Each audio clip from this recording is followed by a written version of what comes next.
Hello guys, welcome back to our YouTube channel Target with Bhanu. दोस्तों, आज हम cover करने वाले हैं सीआरपीएफ का जो प्रीवियस ईयर हमारा एग्ज़ाम हुआ था, तो उसको आज हम कवर करेंगे। और आज मैं आपको कराऊंगा इस प्रैक्टिस सेट में सिर्फ और सिर्फ मैथ के 25 क्वेश्चन। सिलेबस मैंने आपका डाल दिया है, शॉर्ट वीडियो डाली है एक छोटी सी, जिससे आपका ज़्यादा टाइम वेस्ट ना हो। उसमें बता दिया है कि आपका सिलेबस क्या रहेगा। तैयारी के बारे में भी मैंने आपको बता दिया कि इसी चैनल पर आपको जब तक आपका एग्ज़ाम होता है, देखिए बीएसएफ और सीआरपीएफ दोनों का सिलेबस आपका सेम रहेगा। मैथ का जो लेवल है वो भी आपका सेम रहेगा, जो हिंदी है उसका लेवल भी सेम रहेगा, सारी चीज़ें सेम सेम हैं। अब यहाँ पर देखिए आपको देखने को मिलेगा जनरल एप्टीट्यूड यानी कि जीएस, वहाँ पर जीएस आएगा। और जो आपका बीएसएफ है उसमें आएगा आपका क्लरिकल एप्टीट्यूड। जो बीएसएफ के इंटरनल एग्ज़ाम हुए थे वहाँ पर आपने देखा कि क्लरिकल एप्टीट्यूड में उन्होंने जीएस दिया था, तो जीएस भी आपको पढ़ना पड़ेगा। तो इस चैनल पे मैं आपको डेली मैथ की प्रैक्टिस कराऊंगा। मैथ के साथ साथ हमारी हिंदी की प्रैक्टिस चलेगी, हिंदी के साथ साथ हमारी जीएस, और उसके साथ साथ हमारा एक रह जाती है रीजनिंग। तो ये सारी चीज़ें मैं आपको कराने वाला हूँ। जो हमारा सीआरपीएफ का प्रीवियस ईयर है उसमें हम एक वीडियो में मैथ, एक वीडियो में आपकी हिंदी, एक में रीजनिंग और एक में आपका जीएस, ये चारों चीज़ें करा दूंगा। अब देखिए थोड़ा सा सीआरपीएफ के लिए थोड़ा सा और बता देता हूँ। जो आपकी हिंदी और इंग्लिश दे रखी है, तो उसमें से आप कोई भी लैंग्वेज सेलेक्ट कर सकते हो, या तो आप हिंदी कर लीजिए या आप इंग्लिश कर लीजिए। तो अगर आपकी इंग्लिश अच्छी है तो आप इंग्लिश कर सकते हैं, और अगर आपकी हिंदी अच्छी है तो आप हिंदी कर सकते हैं। दोनों 25 मार्क्स की होगी। पूरा आप सिलेबस अगर देखना चाहते हो तो आप ऑफिशियल नोटिस भी डाउनलोड कर सकते हो, या इसी चैनल पर शॉर्ट वीडियो है 45 सेकंड की, वो देख लीजिए, उसमें मैंने आपको दिखा दिया है। तो चलिए पहले क्वेश्चन से स्टार्ट करते हैं। और मैं आपको बता दूं कि अगर आपने सीआरपीएफ या बीएसएफ में फॉर्म फिल किया हुआ है और आप भी तैयारी करना चाहते हो, तो आप हमारे चैनल को सब्सक्राइब कर लीजिए और बेल आइकन को प्रेस कर लीजिए। बीएसएफ में आपका कंप्यूटर एक्स्ट्रा है, तो कंप्यूटर की मैंने बहुत सारी प्रैक्टिस सेट आपको करा दी है, यहाँ पर आपका कंप्यूटर नहीं है। पहले क्वेश्चन से स्टार्ट करते हैं, और यहाँ पर आप देख सकते हो कि आपका लेवल क्या रहने वाला है। प्रीवियस ईयर भी और इस साल भी आपका यही लेवल रहेगा। डेली आपको मैथ की प्रैक्टिस सेट कराया जाएगा, डेली क्वेश्चंस कराए जाएंगे। तो इसमें आपको कोई भी परेशान होने वाली बात नहीं है कि इतना जल्दी एग्ज़ाम है तो हमारी प्रैक्टिस कैसे होगी। मैं आपको प्रीवियस ईयर भी बताऊंगा और ये भी बताऊंगा कि क्वेश्चन को कैसे अटेम्प्ट करना है। तो पहला क्वेश्चन हमारा है कि 54, 91, 60, ये आपकी एक संख्या दे रखी है, और इसमें बताना है आपको कि कौन सी छोटी से छोटी संख्या घटाई जाए ताकि ये एक पूर्ण वर्ग बन जाए। अब देखिए, जो ये पूर्ण वर्ग बनेगा ये बनेगा कम से कम 3 अंकों का। कितने अंकों का? 3 अंकों का। और जो आप अगर वर्ग याद करते हो तो आप 20 तक या अधिकतम 30 तक वर्ग याद करते हो, ठीक है। 400 500 तक के आप वर्ग याद नहीं करते, लेकिन ये बनेगा 700 के आसपास। तो इस तरह के क्वेश्चन को आपको कैसे करना है, तो बहुत आसान सा तरीका है। अगर आप पे वर्गमूल निकालना आता है तो आप इसका वर्गमूल निकाल लीजिए। अब मैं बता दूं आपको, अगर आपको नहीं आता है तो देख लीजिए वर्गमूल कैसे निकलेगा। संख्या लिख लेनी है 54, 91, 60। वर्गमूल निकालते हैं इस तरह से, 2 के आपको पेयर बना लेने हैं। जहाँ तक भाग जाती है, जैसे 54 में अगर हमको भाग देनी है तो कितने की भाग जा सकती है हमारी? 7 सत्ते 49। 8 की अगर हम देंगे तो 8 की क्या हो जाएगी? 64 ज़्यादा हो जाएगी। तो 7 की अगर हम डिवाइड करेंगे तो ये कितना शेष रह जाएगा हमारा? तो ये हमारा रह गया, सॉरी 64 नहीं 49 लिखना था, 8 वाली मल्टीप्लाई लिख दी मैंने। तो ये रह जाएगा हमारा 5। अब ये जो होते हैं जितने से हमने इसको डिवाइड किया है और जितने बार हमने डिवाइड किया है, जैसे 7 से 7 बार किया, तो इनको ऐड करके लिखना होता है। 7 और 7 14। फिर पूरा का पूरा पेयर नीचे उतरेगा, तो यानी कि पूरा 91 नीचे आ जाएगा। अब इसमें हमको भाग देनी है, तो कहीं ना कहीं हमारी 4 बार इसमें भाग चली जाएगी। तो जब 4 बार भाग जाएगी तो यहाँ पर भी 4, और इसको 4 से इस वाली संख्या में मल्टीप्लाई करते रहिए और इसको डिवाइड करिए। तो 4 चौके 16, 4 चौक 16 और 1 17, 4 एकम 4 और 1 5। यहाँ से आपका बचेगा 5 और यहाँ से बचेगा आपका 1। टोटल हो गया 1560। इधर लिख लेता हूँ मैं, हमारी संख्या बची 1560। इन दोनों को ऐड करके लिख लेना है, तो ये आ जाएगा आपका 148। अब आपको फिर से 1560 में डिवाइड करना है, तो ये कहीं ना कहीं आपका एक बार जाएगा और ये हो जाएगा आपका 1481। अब इसमें से इसको माइनस कर दीजिए तो आपका बचेगा 79। आपसे पूछा था कि इसमें से कौन सी संख्या घटाएंगी पूर्ण वर्ग बन जाए। तो हमारी संख्या जो है, अगर हमारी संख्या 79 कम होती तो पूरा पूरा डिवाइड चला जाता, क्योंकि 79 ही शेष बच रहा है, तो हम 79 इसमें से माइनस कर देंगे। अगर आपसे पूछता कि वह संख्या क्या होगी, उसमें से घटाने पर क्या संख्या घटाएं कि पूर्ण वर्ग बन जाए, और पूछता कि वह संख्या क्या होगी, तो यहाँ पर आपको इसको माइनस करके देख लेना है और 741 का वर्ग आपकी ये पूर्ण वर्ग संख्या आएगी। ठीक है, इस तरह से आप अपने क्वेश्चन को आसानी से सॉल्व कर सकते हो। कितना आसान क्वेश्चन था। अगर आप पे वर्गमूल निकालना आता होगा तो आप इस क्वेश्चन को आराम से कर दोगे, और इस तरह के क्वेश्चन ही आपसे आपके एग्जाम में पूछे जाने वाले हैं। अगला क्वेश्चन है, 5 लगातार सम संख्याओं का औसत क्या है? 26। उनमें से सबसे छोटी संख्या ज्ञात कीजिए। अब देखिए, अगर आपका कोई चैप्टर वीक है, इस प्रैक्टिस सेट के माध्यम से आप देख लीजिए आपसे किस टाइप के क्वेश्चंस नहीं हो रहे हैं। अगर आपका कोई चैप्टर वीक है तो आप कमेंट सेक्शन में लिख दीजिए। मैंने जैसे रेशियो एंड प्रोपोर्शन का पूरा चैप्टर एक ही वीडियो में आपको करा दिया है, सारे टाइप के क्वेश्चन। उसी तरह से और भी मैंने आपको चैप्टर्स करा रखे हैं, प्लेलिस्ट में जा कर के आप देख सकते हो। ट्री मेथड भी आपको सिखाया था CI वाला। और इसमें से जो भी आप कमेंट सेक्शन में बताओगे कि सर ये वाला क्वेश्चन हमसे नहीं हो रहे हैं, ये वाला चैप्टर करा दीजिए, तो वो वाला पूरा का पूरा चैप्टर मैं आपको एक ही वीडियो में करा दूंगा। अब जब भी आपसे एवरेज वाला क्वेश्चन पूछा जाता है, जैसे आपसे बोला है 5 लगातार सम संख्याएं, तो 1 2 3 4 5, उनका औसत क्या है? 26। और औसत क्या होता है? कुल अंकों का योग, टोटल अंकों का योग बटे कुल अंकों की संख्या, और जो हमारा आता है वो आता है औसत। अब शॉर्ट ट्रिक क्या है? देखिए, जैसे इसने 5 लगातार संख्याओं का औसत पूछा है, मान लीजिए ये हमारी 5 संख्याएं हैं, अगर आप इनका औसत निकालते हो तो आपको बीच वाली संख्या उसका एवरेज होती है। योग करके आप इसको देख भी सकते हो, 5 4 9 1 10 और 5 15, टोटल संख्याएं थी 5। अब इसका औसत निकालोगे तो क्या आया? 3। तो एवरेज हमारा होता है बीच वाली संख्या। जब हमसे साफ साफ बोला है कि हमारी 5 संख्याएं हैं और उनका औसत 26, तो हमारी तीसरी संख्या क्या होगी? 26। ठीक है, 5 संख्याएं थी तो बीच वाली संख्या कौन सी थी? तीसरी। हमसे बोला है सबसे छोटी, ध्यान रखना है सम संख्याएं हैं, तो सम संख्या 26 से कम जो करेंगे आप, 26 से छोटी संख्या, 26 से छोटी सम संख्या कौन सी होगी? 24। 24 से छोटी सम संख्या होगी 22। तो सबसे छोटी सम संख्या होगी हमारी 22, ऑप्शन बी। बोलता सबसे बड़ी सम संख्या, तो 26 के बाद आती है 28 और 28 के बाद आती है 30, तो सबसे बड़ी हो जाती 30। इस तरह से आप अपने क्वेश्चन को बिना कोई कैलकुलेशन किए आराम से कर सकते हो। ना ही आपको x मानना है, ना ही आपको x+2 मानना है, कुछ नहीं मानना। बस ध्यान रखना है जो मध्य वाली बीच की संख्या होती है वो होती है हमारी औसत। अगले क्वेश्चन देखिए, अगर क्वेश्चन आपका एवरेज का दूसरे तरीके से पूछा जाए, 11 संख्याओं का औसत 60 है, तो 11 संख्याओं का औसत क्या है? 60। तो 11 संख्याओं का योग क्या हो जाएगा? 660। प्रथम 6 संख्याओं का कितना है औसत? 58। तो प्रथम 6 संख्याओं का यो औसत हमारा 58 है, तो आप इसकी मल्टीप्लाई कर लेंगे तो निकल जाएगा आपका प्रथम 6 संख्याओं का योग। तो 6 × 58, ये आएगा आपका 348। अगर आपसे बोला है आगे अंतिम 6 संख्याओं का औसत क्या है? 63। तो ये हो जाएगा 6 × 18 और 6 × 36 और 1 37। अगर आप इन दोनों को जोड़ते हो तो 8 8 16, 7 4 11 और 1 हासिल का कितने हो गए? 12। 3 3 6 और 1 7। तो ये आपका 12 संख्याओं का औसत आ गया, और 11 संख्याओं का क्या है?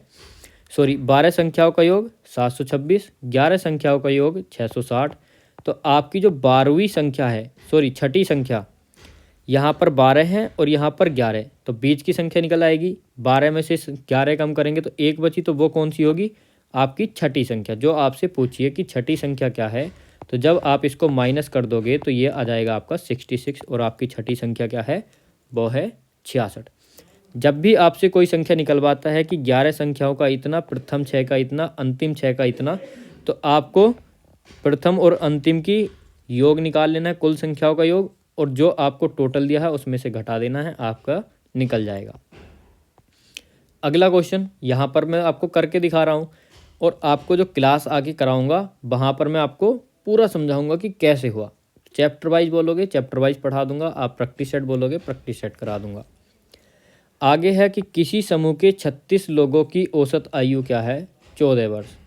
36 लोग हैं, उनकी औसत आयु है 14 वर्ष। मल्टीप्लाई कर लेंगे, टोटल का योग आ जाएगा। आगे बोला है कि समूह में एक अतिरिक्त आदमी आने के बाद 36 लोग थे, एक और आ गया तो कितने हो गए? 37। औसत आयु एक से बढ़ जाती है, यानी कि औसत आयु एक बढ़ गई। पहले एवरेज था 14, अब हो जाएगा 15। इन दोनों की मल्टीप्लाई करके आपस में माइनस कर दीजिए, आपका आंसर निकल आएगा। जैसे कि मैं आपको मल्टीप्लाई करके भी दिखा देता हूँ। चलो, 36 और 14 की मल्टीप्लाई हो जाएगी आपकी 504। 37 और 15 की मल्टीप्लाई हो जाएगी आपकी, एक सेकंड, 15 सत्ते 105, हासिल लगे 10, 15 था 45 और 10 55। अब आप इनका अंतर करोगे तो ये आएगा आपका 51। तो ऑप्शन नंबर डी आपका बिल्कुल करेक्ट हो जाएगा। अगला क्वेश्चन है, एक चालक 150 किलोमीटर की दूरी 50 किलोमीटर प्रति घंटा की औसत चाल से तय करता है। 30 किलोमीटर प्रति घंटा की औसत चाल से वह वापस आता है। तो यानी कि समय, दूरी और चाल वाला क्वेश्चन है। पीछे आपका एवरेज वाला क्वेश्चन था। नोट करते रहिए किस किस चैप्टर से आपके क्वेश्चन पूछे गए थे। आगे बोला है कि संपूर्ण यात्रा की औसत चाल क्या होगी? तो देखिए, जब आपको औसत चाल निकालनी होती है तो आप निकालते हो कुल दूरी बटे कुल समय। कुल दूरी बटे कुल समय। 150 किलोमीटर वो गया है और 150 ही किलोमीटर वापस आया है, तो कुल दूरी हो जाएगी हमारी 300 किलोमीटर। अपॉन 150 जाने में उसे कितना समय लगा, कितनी चाल से गया था? 50 किलोमीटर की, तो कितना समय लगेगा? 3 मिनट का। दूसरे वापस आने में 30 की चाल से गया है तो उसे लगेंगी 5 मिनट। तो टोटल कितना हो जाएगा? 300 बटे 8, कुल दूरी बटे कुल समय। तो ये आ जाएगा आपका 37.5। ऑप्शन नंबर बी आपका बिल्कुल करेक्ट हो जाएगा। आप इसको काट करके भी देख सकते हो। अगला क्वेश्चन क्या है? 50 को 2 भागों में इस प्रकार बांटा जाता है कि उसके व्युत्क्रम का योग 1/8 है, तो बड़ा भाग बताएं। अब देखिए, 50 को 2 भागों में कैसे बांट सकते हो? तो ऐसे क्वेश्चन को आप अगर ऑप्शन से करते हो तो बहुत आसान हो जाएगा। आपसे बड़ा भाग दिया है, या तो बड़ा भाग 40 होगा, सबसे बड़ा 40, उससे छोटा 30, उससे छोटा 20, उससे छोटा 10। तो देखिए, 50 को आप 2 भागों में बांटोगे तो 25 × 25, तो ये हो गए, बराबर हो गए। इसने बोला है कि 2 भागों को इस प्रकार बांटा जाता है, किस प्रकार बांटा जाता है कि उनके व्युत्क्रम का योगफल 1/8 हो जाता है, तो बड़ा भाग। इसका मतलब एक बड़ा भाग होगा, एक छोटा होगा, तो या तो 26 या 24, इस रेशियो में हम इसको बांट सकते हैं। तो ना ही हमारा बड़ा भाग 10 हो सकता है, ना ही हमारा बड़ा भाग 20 हो सकता है, 30 या हमको 40 में से देखना है। तो हमको बस 2 बार कैलकुलेशन करके देखनी होगी। तो सबसे बड़े से लेकर के चलते हैं। मान लीजिए एक छोटा भाग 10, बड़ा भाग 40। व्युत्क्रम का योग होता है अपॉन में, यानी 1/10 प्लस 1/40। तो इनके व्युत्क्रम का योग 1/8 है, तो करके देख लेते हैं। एलसीएम आ जाएगा हमारा 40, तो यहाँ पर आ जाएगा 4 + 1, 5/40। और 5/40 का मतलब क्या होता है? 1/8। तो हमारा 40 ही करेक्ट आंसर हो जाएगा, ऑप्शन नंबर डी। डायरेक्ट भी आप करके देख सकते हो। मैंने आपको समझाया है कि किस तरह से आप ऑप्शन को एलिमिनेट कर सकते हो और ऑप्शन से अपने क्वेश्चन को आसानी से कर सकते हो। अगर आप इसको बेस मेथड से करोगे तो आप इसको कैसे करोगे वो भी मैं आपको बता देता हूँ। देखिए, सबसे पहले 50 को बांटना होगा, तो मान लीजिए 1 भाग x हो गया। जब 1 भाग x हो गया तो 50 में से घटा देंगे x को, तो दूसरा भाग निकल आएगा। इनके व्युत्क्रम का योग 1/x प्लस 1/50 माइनस x बराबर 1/8। ये आप सॉल्व कर लीजिए, आपका आंसर निकल आएगा। जो x का मान होगा वो आपका निकल आएगा। एक आपका x आ जाएगा, एक 50 में से x, दोनों आपके मान यहाँ पर निकल आएंगे। x की वैल्यू पुट कर दीजिए, दोनों वैल्यू, एक वैल्यू बड़ी एक वैल्यू छोटी। अगला क्वेश्चन है, मोहन तथा सोहन की वर्तमान आयु का अनुपात 5:4 है। 3 वर्ष के बाद उनके आयु का अनुपात 11:9 हो जाएगा। मोहन की वर्तमान आयु। देखिए रेशियो वाले चैप्टर जो मैंने आपको कराया था, रेशियो एंड प्रोपोर्शन, उसमें एज वाले क्वेश्चन भी मैंने आपको कराए थे। और अगर आपने वो क्लास देखी है तो आप इस क्वेश्चन को ऐसे चुटकियों में कर दोगे। सेट डी आप देख सकते हो, कौन सा सेट है, सेट डी है। तो यहाँ पर मैंने आपको बताया था उनकी वर्तमान आयु का रेशियो लिख लेना है और 3 वर्ष बाद की आयु का रेशियो लिख लेना है। अब इनका अंतर, इन दोनों का अंतर सेम होना चाहिए। तो यहाँ पर 5 और 4 में कितना डिफरेंस है, 1 का। और यहाँ पर 9 और 11 में कितने का डिफरेंस है, 2 का। तो 1 से इन दोनों में मल्टीप्लाई कर देनी है और 2 से ऊपर मल्टीप्लाई कर देनी है। ठीक है, तो जब हम इनकी मल्टीप्लाई करेंगे तो नया रेशियो हमारा क्या बनेगा, नया रेशियो बनेगा 10:8 और ये बनेगा 11:9। कितने वर्ष बाद, इन दोनों का डिफरेंस कितना है, 1, और उसने हमसे बोला है कितने वर्ष बाद, 3। तो 1 यूनिट की वैल्यू आ गई हमारी 3। मोहन की वर्तमान आयु पूछी है, मोहन की वर्तमान आयु 10 थी, तो 10 या 30 यानी कि ऑप्शन नंबर ए बिल्कुल करेक्ट हमारा आंसर हो जाएगा। दूसरे तरीके से बताता हूँ, अगर आप इसको दूसरे तरीके से करते हो बेस मेथड से, तो आप कैसे कर सकते हो। तो देखिए 5x 3 वर्ष बाद अपॉन 4x + 3 इक्वल में हो जाएगा 11/9। इसको आप सोल्व कर लीजिए, x का मान निकल आएगा। 5x हो जाएगी आपकी मोहन की, जब x के आप वैल्यू पुट करोगे तो 5x आपकी मोहन की, और 4 में अगर x की मल्टीप्लाई करोगे जो x की वैल्यू है तो सोहन की, दोनों की आपकी यहाँ पर एज निकल आएगी। अगला क्वेश्चन है, 15 वर्ष बाद सुशील की आयु उसके 5 वर्ष पहले की आयु की 5 गुना हो जाएगी, तो सुशील की वर्तमान आयु कितनी है। तो देखिए वर्तमान आयु क्या होगी सुनील की, सुशील की मान लीजिए x है, उसने बोला है 15 वर्ष बाद सुशील की आयु, तो यानी कि x + 15 वर्ष बाद होगी। उसके 5 वर्ष पहले की आयु की 5 गुना हो जाएगी, तो इक्वल में 5 वर्ष पहले की ये हो गई, तो 5 वर्ष पहले की आयु की 5 गुना हो जाएगी, तो वर्तमान आयु बतानी है, यानी x की वैल्यू हमको यहाँ से निकालनी है। आप इसको सॉल्व कर लोगे, आपकी x की वैल्यू निकल आएगी, x + 15 बराबर 5x - 25। अब देखिए ये x इधर जाएगा, ये 25 इधर आएगा। जब ये x 5x में से यानी माइनस हो जाएगा तो ये बचेंगे 4x, और ये 25 इधर जाके प्लस हो जाएगा तो ये हो जाएगा 40, और x की वैल्यू आ गई 10। सुशील की वर्तमान आयु क्या है, वर्तमान आयु x थी, तो x का मान 10 है, तो ऑप्शन सी हमारा बिल्कुल करेक्ट हो जाएगा। अगला क्वेश्चन है, पिता तथा पुत्र की आयु का योगफल 45 वर्ष है। 5 वर्ष पहले दोनों की आयु का गुणनफल 34 था, तो पुत्र की वर्तमान आयु क्या होगी।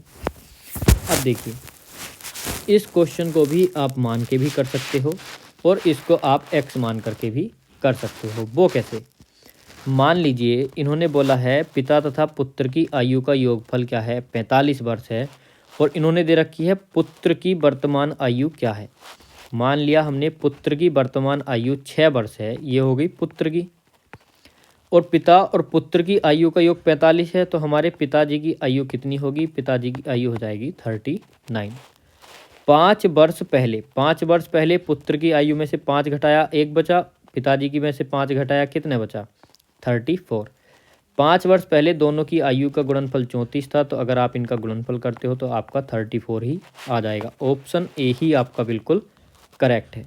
इस तरह से आप अपने क्वेश्चन को बहुत आसानी से ऑप्शन से कर सकते हो, वरना आप x मानोगे। मान लीजिए आप कैसे करोगे, पिता तथा पुत्र की आयु का योगफल क्या होगा, तो आप x मानोगे पिता को, पुत्र को y मानोगे, इनकी आयु का योगफल 45 करोगे, फिर इनमें से 5-5 साल घटाओगे, फिर उनकी मल्टीप्लाई करके 34, फिर उन इक्वेशंस को सॉल्व करोगे, बहुत टाइम लग जाएगा। पहला ऑप्शन रख के देखा, पहले से ही हमारा आंसर आ गया, काम खत्म। ऑप्शन से क्वेश्चन को करना भी बहुत ज़रूरी है। अगला क्वेश्चन क्या है, 10 वर्षों में x की आयु y के 10 वर्ष पहले की आयु की 2 गुना हो जाएगी। 10 वर्ष में क्या बोला है, 10 वर्ष में x की जो आयु है वो y के 10 वर्ष पहले की आयु की 2 गुना हो जाएगी। यदि वर्तमान में x y से 9 वर्ष बड़ा है तो y की वर्तमान आयु क्या होगी। इस क्वेश्चन को भी आप ऑप्शन से कर सकते हो। क्या बोला है, बाई की वर्तमान आयु, मान लीजिए बाई की वर्तमान आयु 39 वर्ष है। एक्स बाई से 9 वर्ष बड़ा है तो एक्स की आयु कितनी हो जाएगी, 48। क्या बोला है, 10 वर्षों में, यानी कि 10 वर्ष बाद एक्स की आयु कितनी हो जाएगी हमारी 58। बाई के 10 वर्ष पहले की आयु, तो बाई की कितनी है 39, 10 वर्ष पहले कितनी होगी 29। तो 10 वर्ष पहले क्या थी, बाई की आयु से दुगना थी, तो बाई की आयु का दुगना क्या 58 है। तो जब आप इसकी मल्टीप्लाई करोगे तो ये आपका 58 आएगा, मतलब ऑप्शन ए हमारा बिल्कुल करेक्ट है। अगर आप इसको दूसरे तरीके से करना चाहते हो तो वो भी मैं आपको बता देता हूँ, एक्स मान करके आप इसको कैसे कर सकते हो। तो चलिए मान लीजिए यहाँ पर दिया है एक्स बाई से 9 वर्ष बड़ा है, तो एक्स माइनस बाई की वैल्यू कितनी आ जाएगी दोस्तों 9। तो एक्स बराबर 9 प्लस बाई भी आप इसको लिख सकते हो। 10 वर्षों में एक्स की आयु, तो यानी एक्स की वर्तमान आयु एक्स की मान ली एक्स वर्तमान आयु 10 वर्ष बाद, तो 10 वर्ष, बाई के 10 वर्ष पहले की आयु बराबर बाई की जो 10 वर्ष पहले की आयु थी बाई माइनस 10, दुगना हो जाएगी तो यहाँ पर 2 से आपको मल्टीप्लाई कर देनी है। एक्स प्लस 10 बराबर 2 बाई माइनस के 20। एक्स की वैल्यू यहाँ पर आप रख सकते हो 9 प्लस के बाई प्लस के 10 बराबर 2 बाई माइनस के 20। 10 और 9 19, और जब आपका 19 ये हो गया, बाई इधर जा कर के माइनस हो जाएगा, 20 इधर आकर के प्लस हो जाएगा, तो प्लस 20, 2 बाई में से 1 बाई गई बाई, और 19 और 20 हो जाएंगे आपके 39। तो बाई का मान क्या आया 39। तो देखिए पहले आपने x की वैल्यू यहाँ पर रखी, अगर यहाँ पर आप ऐसे ही छोड़ दोगे तो आपको समझ नहीं आएगा कैसे करना है। यहाँ पर आपने x की वैल्यू पुट करी, फिर आपका आंसर आया, और डायरेक्ट हमने ऑप्शन से कर लिया तो कितनी आसानी से हो गया। यहाँ पर कोई कैलकुलेशन मिस्टेक हो गई या x की वैल्यू आप पुट नहीं कर पाए तो फिर आप अपने क्वेश्चन को नहीं कर पाओगे, बहुत ज़्यादा टाइम भी आप अपना वेस्ट कर लोगे। अगला क्वेश्चन है, हमको दिया है 6 की पावर 6 है और वर्गमूल दिया है उसका होल स्क्वायर की जगह होल क्यूब। तो यानी कि इसका हमको जैसे वर्गमूल निकालते हैं, तो अब यहाँ पर 6 की पावर 6 का घनमूल हमको यहाँ पर निकालना है। तो इस क्वेश्चन को कैसे सॉल्व करोगे, ये एक्स नहीं है, ये है आपका मल्टीप्लाई।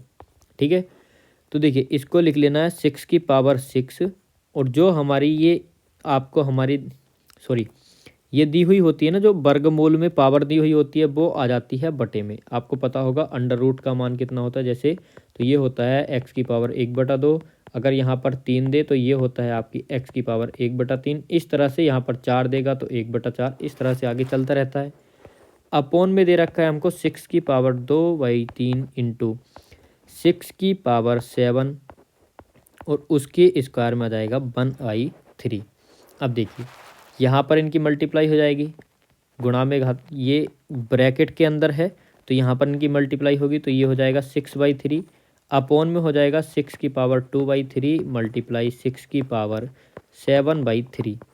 ठीक है, अब यहाँ पर 3 से 2 बार चला जाएगा तो ऊपर आ जाएगा 6 की पावर 2 अपोन में, यहाँ पर ये गुणा में घातें जुड़ जाती हैं तो 7 2 9/3, तो ये हो जाएगा 6 की पावर 9/3, 3 से 3 बार चला जाएगा तो ये हो जाएगा आपका 6 की पावर 2/6 की पावर 3। तो 6 की पावर 2 नीचे आ जाएगी, तो 1 में 3 में से 2 गया 1, तो क्या आ जाएगा 1/6। ऑप्शन नंबर बी आपका यहाँ पर बिल्कुल करेक्ट हो जाएगा। समझ नहीं आया है तो वीडियो को पीछे करके देख लीजिए, और अगर फिर भी समझ नहीं आया है तो आप कमेंट सेक्शन में बता सकते हैं, इस तरह के क्वेश्चन मैं आपको करा दूंगा। अगला क्वेश्चन है 3 × 81 की पावर 4। तो यहाँ पर हमको 3 दिया है, तो हमको देखिए 3 से हम कम कुछ नहीं कर सकते, अगर आप 9 की पावर में लेके चलोगे तो फिर 3 से काम नहीं बनेगा, तो हमको इस पूरे क्वेश्चन को 3 की पावर में बना लेना है। तो 3 × 3 की पावर कितनी होंगी कि जो 81 आ जाए, तो ये होता है 3 की पावर 4, और 4 पावर ये रही तो 3 की पावर 16 अपोन में 3 की पावर 2n हो जाएगा, मल्टीप्लाई 3 की पावर 5 हो जाएगा, मल्टीप्लाई 3 की पावर 3 और 3 मल्टीप्लाई में तो 9 इक्वल में 3 की पावर कितना हो जाएगा 3। यहाँ पर 3 की पावर 16 और 1 ये रही तो यह हो जाएगी हमारी 3 की पावर 17, इसको हम मिटा देते हैं, और 3 की पावर 17 में से जब 3 की पावर 3 कट जाएंगी ये वाली 3, तो कितना बचेगा 3 की पावर 14। इक्वल में यहाँ पर कुछ नहीं बचा, ये आ जाएगा तो 3 की पावर कितना हो जाएगा, ये आपस में जुड़ जाएंगे तो 3 की पावर 2n और 9 और 5 कितने हो गए 14। अब देखिए बेस हमारे बेस वैल्यू सेम है तो हम पावर इक्वल रख लेंगे 2n प्लस के 14 इज इक्वल टू 14। 14 में से 14 जाएगा 0 तो n की वैल्यू क्या आ जाएगी 0/2। 0/2 का मतलब 0। तो n का वैल्यू हमसे पूछी थी तो n की वैल्यू हमारी ऑप्शन सी 0 हो जाएगी। अगला क्वेश्चन है किसी संख्या का 65% उस संख्या के 4/5 भाग से 21 कम है तो संख्या बतानी है। तो मान लीजिए संख्या हमारी x है, x के 4/5 भाग से x का 65% कितना कम है 21 कम है, तो हमने माइनस कर दिया 4x/5, यहाँ पर 5 से काट लीजिए तो 13 पंजे 65 और 20 पंजे 100 minus 13x/20 is equal to 21। संख्या बूझी है, संख्या x है, x का मान निकल जाएगा तो ये आ जाएगा हमारा 16 में से 16 माइनस 13/20 इक्वल में 21। यहाँ पर x है दोनों के तो कितना बचेगा 3x/20 इज इक्वल टू 21, ये हो जाएगा 7 तो ये आ जाएगा आपका 140। तो ऑप्शन नंबर सी हमारा बिल्कुल करेक्ट। टोटल कैलकुलेटिव मैथ है, बहुत आसान है, अगर आप कैलकुलेशन आसानी से कर सकते हो तो आप अपने क्वेश्चन को भी बहुत आसानी से कर सकते हो। यहाँ पर दिया है 600 का 15% प्लस 280 का 45%, तो 600 का 15/100 प्लस 280 का 45/100, 0 से 0 कट जाएंगे तो 15 छक्का 90 प्लस 1 0 से 1 0, 5 नम 45, 5 दूनी 10, 14 दूनी 28। ठीक है, 14 और 9 की आपको मल्टीप्लाई कर लेनी है तो 14 नमा 126 और 126 प्लस 90 216, ऑप्शन नंबर ए। देख सकते हो कितना आसान आपका क्वेश्चन था, ओनली कैलकुलेशन। अगला क्वेश्चन क्या है, अगला क्वेश्चन है रमन एक दिन में 3/8 भाग किताब पढ़ता है, शेष का 4/5 भाग दूसरे दिन पढ़ता है। यदि अब 30 पृष्ठ नहीं पढ़े हुए हैं, कुल मिलाकर के 30 पृष्ठ ऐसे बचे हैं 2 दिन के बाद जो अभी नहीं पढ़े, तो कुल कितने पृष्ठ हैं। अब देखिए इसको हम लोग कैसे कर सकते हैं, 2 तरीके हैं, वो क्या क्या, या तो आप ऑप्शन रख लीजिए। मान लीजिए हमारे टोटल कितने थे 240, 200 मान लीजिए, 80 मान लीजिए, 120 मान लीजिए, कुछ भी मान लीजिए, 200 से करके चलते हैं स्टार्टिंग से। कुल मिलाकर के 200 पृष्ठ थे, एक दिन में 3/8 भाग पढ़ लेता है, तो कितने शेष बचेंगे, तो 1 - 3/8 यानी कि 5/8, 5/8 हो गया। अब 200 को जब आप 8 से डिवाइड करते हो तो ये आएगा आपका 25 और 25 पंजे 125। आगे बोला है शेष का 4/5 भाग दूसरे दिन पढ़ लेता है, तो शेष कितने बचे हमारे, पहले दिन उसने 5/8 भाग पढ़ लिए तो कितने बचे 3/8 भाग पढ़ा था, शेष बचा 5/8 भाग, तो 5/8 भाग यानी 125 पन्ने हमारे शेष बचे थे।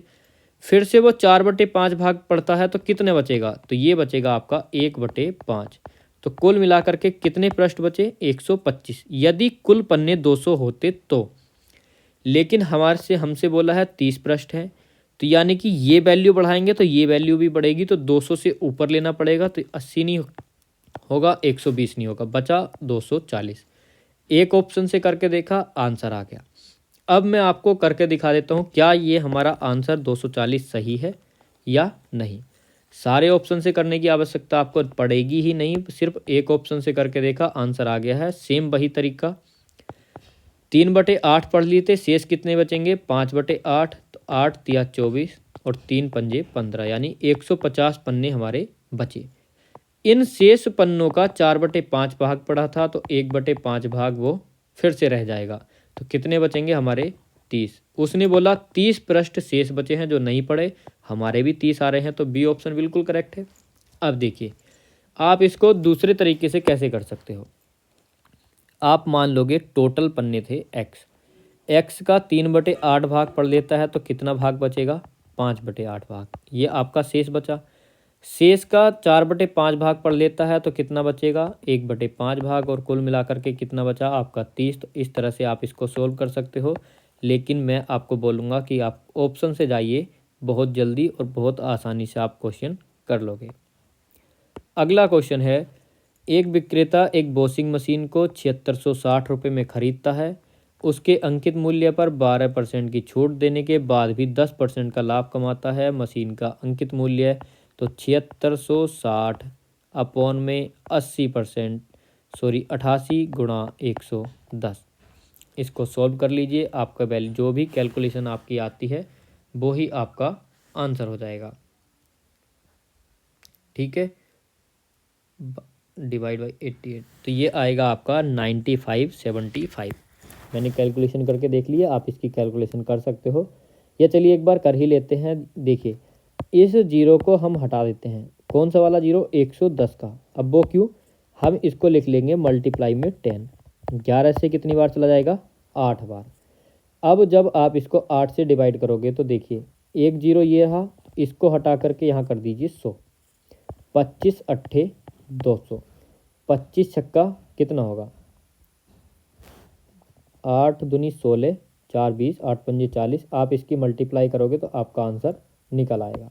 ठीक है, कैलकुलेशन की दिक्कतें हो सकता है मुझसे गलत हो गई हो, लेकिन इसका राइट आंसर जो है वो है आपका 9575। मैंने कैलकुलेशन करके देख ली है।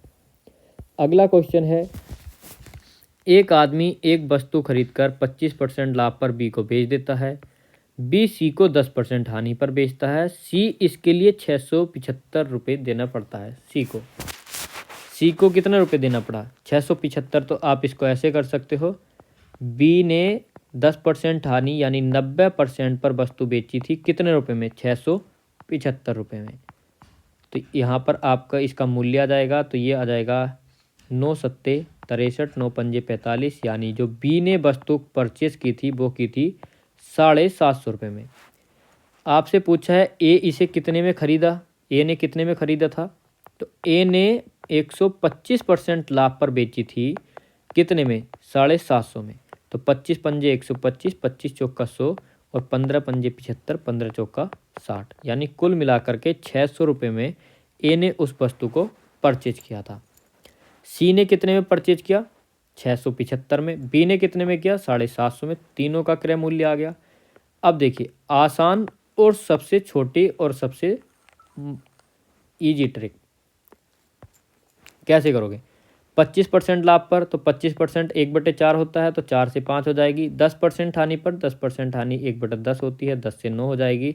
आपको पता है रेशियो निकलेगा ए अनुपात सी, 40:45, 5 से काट लीजिए, 5 अट्ठे 40, 5 9 45।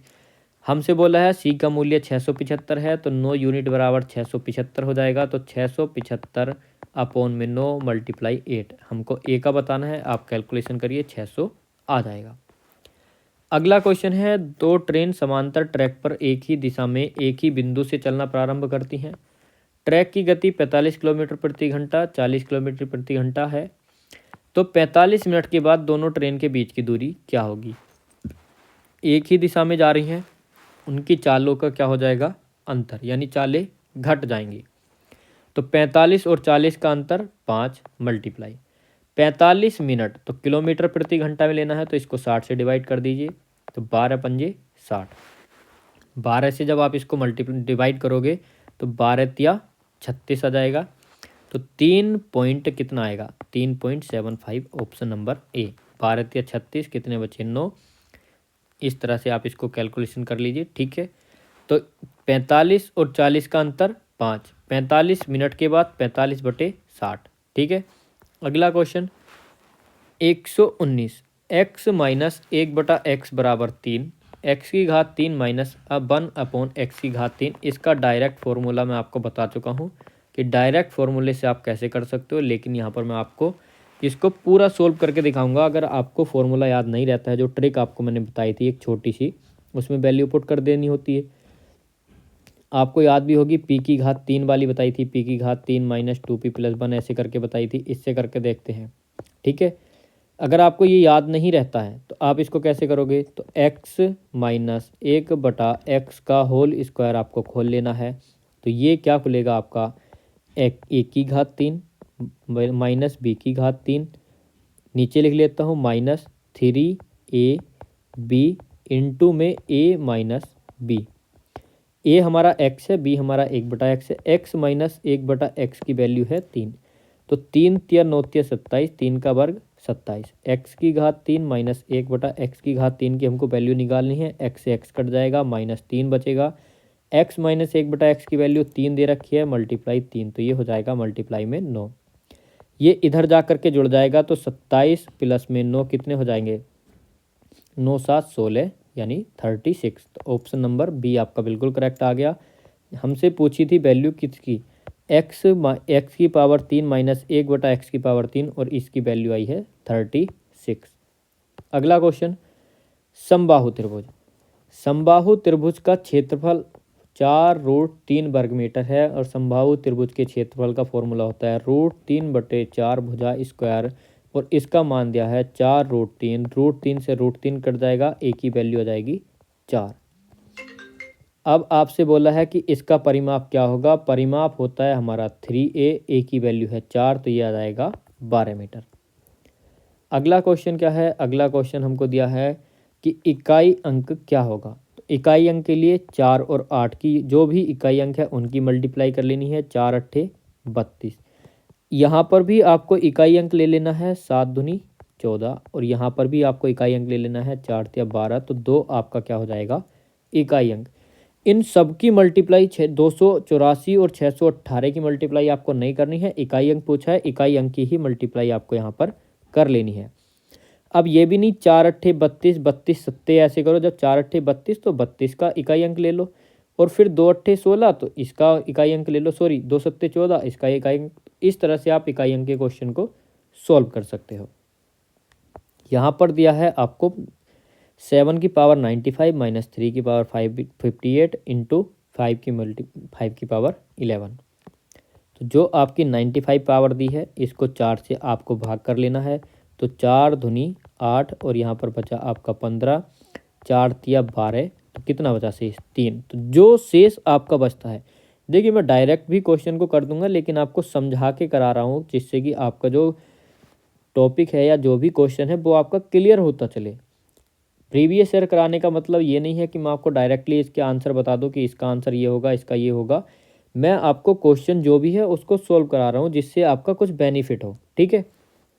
जो शेष बचता है उसको आपको पावर में लिख लेना है माइनस। इसी तरह से 58 में आप डिवाइड करोगे तो 2 बचेगा, मल्टीप्लाई में जब आप 11 को मल्टीप्लाई करोगे, 11 को डिवाइड करोगे 4 से तो कितना बचेगा, 4 दूनी 8, तो ये बचेगा 3।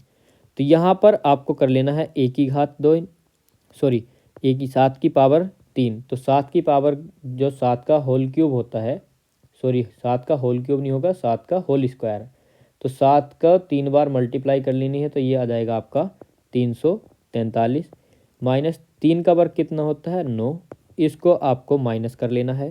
जब आप 343 में से -9 करोगे तो कितना आएगा, 343 माइनस 9, यह आएगा आपका 334।